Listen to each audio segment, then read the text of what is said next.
Hello, mambo vipi? Hali gani? I hope wewe ni mzima kabisa.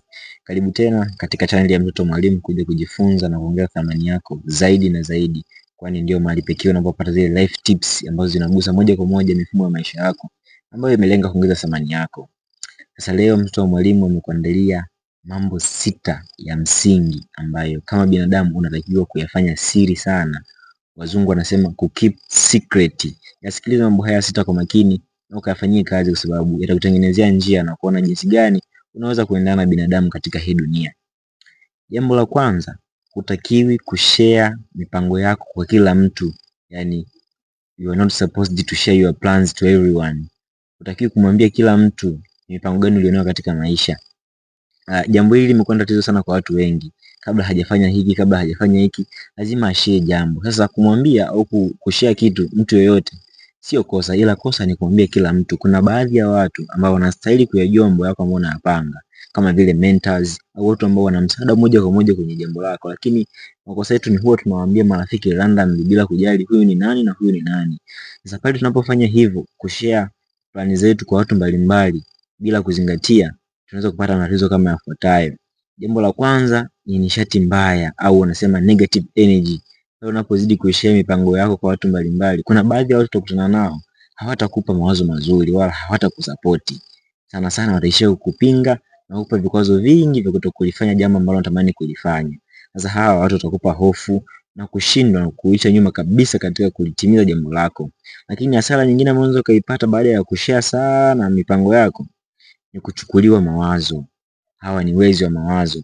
Pale unapoweka mipango yako sana hadharani, kuna baadhi ya watu wakishaiona na kuipenda na wakaona ina future fulani ambayo ni nzuri, moja kwa moja huliba wazo na kulifanyia kazi kabla yako. Kwa hiyo kuwa makini sana.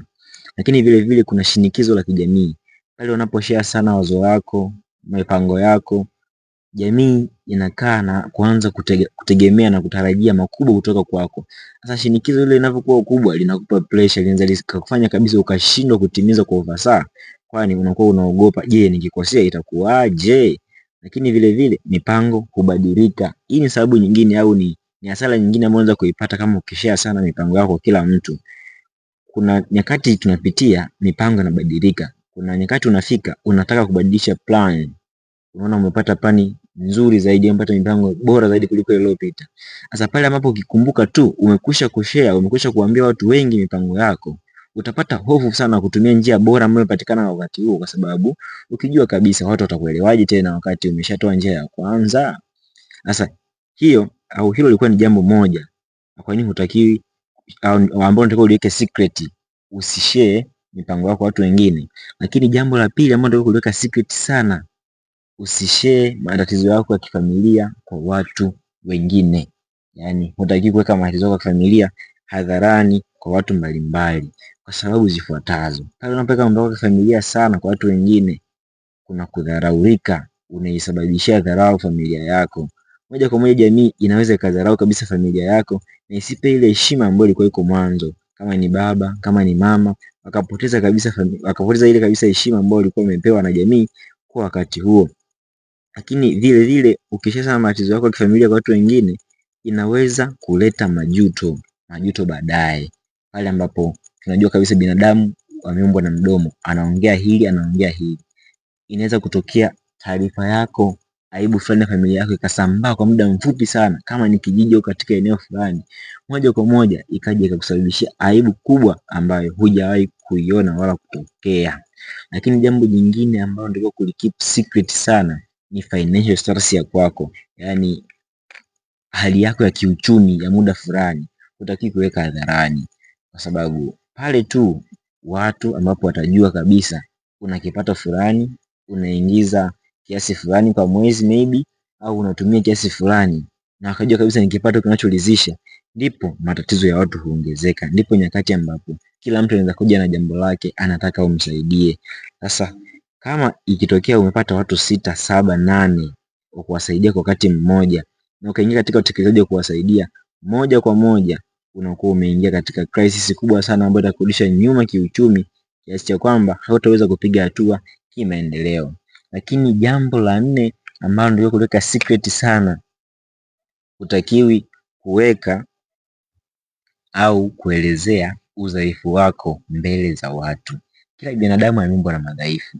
Sasa pale ambapo unajua una changamoto katika eneo fulani, lakini umekuwa ni mtu wa kusambaza sana taarifa na kuwaambia watu wengi mbalimbali juu eneo ambalo wewe ni dhaifu, unawapa nafasi na access watu ya moja kwa moja kuiharibu future yako. Tunaweza tukaona mfano katika maandiko, bwana mmoja aitwaye Samson, baada tu ya kumwambia Delila siri yake ya nguvu, ndipo anguko la Samson lilipotokea. Hata wewe pia unaweza ukamwambia mtu udhaifu wako tu katika eneo fulani, moja kwa moja akautumia udhaifu wako kama vile weak point na kufikia maisha yako na kukuharibia.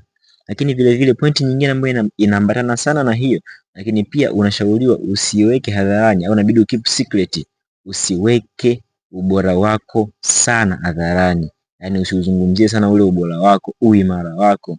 Waingereza wanasema heroic nature. Ile heroic nature yako usiweke sana hadharani. Pale ambapo watu wataona pride ndani yako, watu ambao wataona kwamba kuna kitu cha tofauti unacho, wakakigundua vizuri kabisa, wanaweza kutumia hiyo njia kukushusha chini, kwa sababu watalenga eneo husika, watalenga hilo hilo eneo la ambapo wewe ni bora sana. Watakuanzishia vikwazo, watakuanzishia matatizo. Mwisho wa siku unaweza kutengenezea hata kesi ambayo ikakutoa katika mfumo, ukashindwa kuendelea vizuri na ufanisi.